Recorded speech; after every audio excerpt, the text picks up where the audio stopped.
we got to have the hard conversation today because the moment a lot of you decide that you're done with your job, many of you make the same mistake. You rush to update your resume.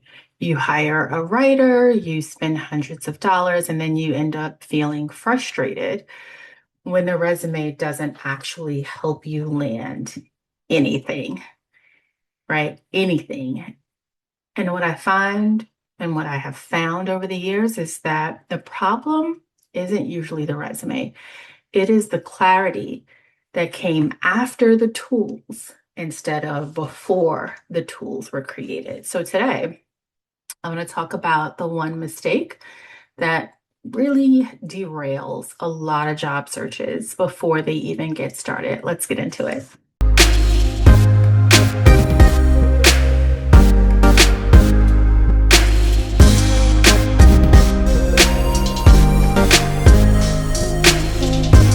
If we haven't met, I am Christina, career coach. I work with mid-career professionals to help them get clear on what they want for the next steps in their career to move with confidence and ensure alignment every step of the way. All right, we're just going to dive into it today. Clarity has to come before your tools. And I know not all of you are ready to have that deeper conversation because it does require work. But clarity has to come before your resume is updated. Clarity has to come before your LinkedIn profile is updated. Clarity has to come before you start willy-nilly. Who is willy-nilly? But willy-nilly, I gotta Google it, submitting applications. Because then you end up frustrated when nothing lands. Nothing. Or something lands, you get a job and you're like, I don't want to do this.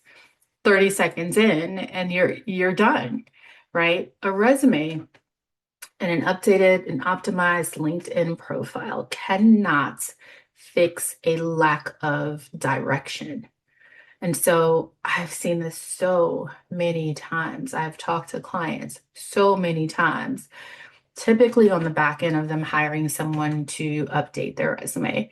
And I wish they hadn't spent the money they spent because they weren't even clear on what they wanted to do next. Oftentimes, they are moving forward based on what they've done, what their degree is in, what they believe will be an easy transition for them, as opposed to like, okay, what do I want to do next?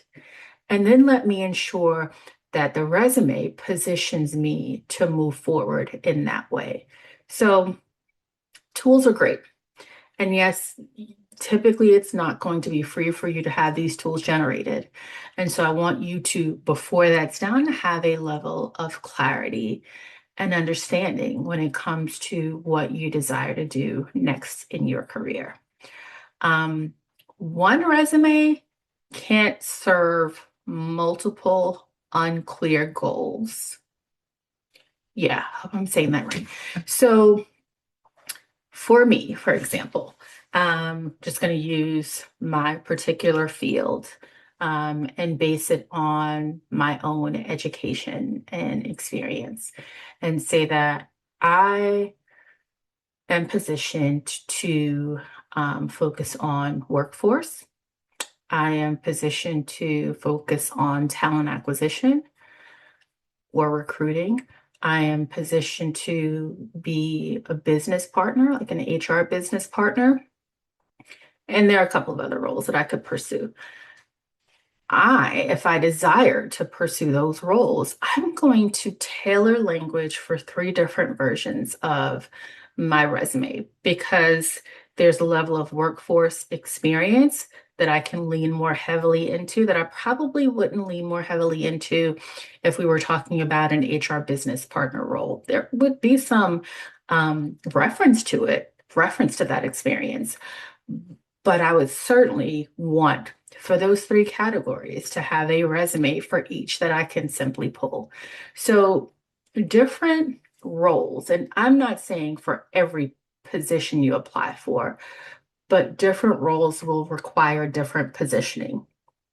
And a generic resume is just going to dilute the signal. It is going to water it down. It is not going to be as clear. It is not going to be, so you know your resume is that first impression, right? It is not your whole professional history.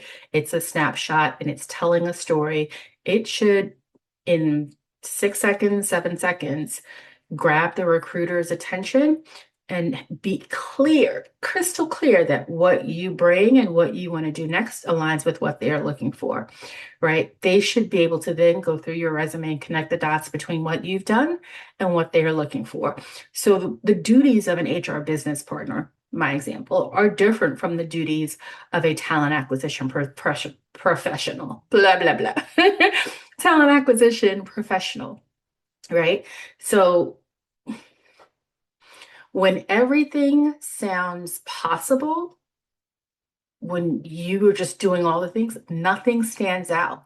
And it's got to be clear, especially in a market, and I talked about this recently, especially in a market where many employers are more risk averse when it comes to hiring. They want the sure thing or the surer thing, the more sure thing. I keep going, like, I'm trying to figure out the best way I want to phrase that. They want, they want what they firmly believe will meet the needs of the organization, as opposed to, I mean, maybe they've got a little bit here. Look, they want the more sure thing. Sure, y'all correct me. More, we're not going to get into it. They want the more sure. They want the ideal candidate without room for creativity, without room for fluctuation. Some of these positions now are going to be filled by internals. They're going to be filled by referrals. It is a different market right now. I don't know when you are watching this, but it's a very different market right now. So something to keep in mind. So when everything sounds possible, nothing, my friend, nothing stands out. Nothing puts you above the rest. Nothing makes the connection clear, right? It's kind of muddled. The other thing I'll say is that strategic clarity saves time, money, and it saves frustration. Yes. So you don't want to waste money. You don't want to waste money. You don't want to waste time, and you don't want to end up extremely frustrated, right? You don't want to be burnt out in your job search because you are not clear on what it is that you want to do next. And you're tossing this resume around that is also unclear, if that makes sense, right? And so when you are clear, your results are, I think, faster, speedier, more aligned.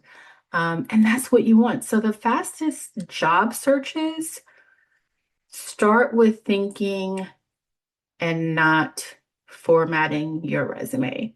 They start with thinking more deeply around what you've done, what your strengths are, and sometimes that requires talking to somebody.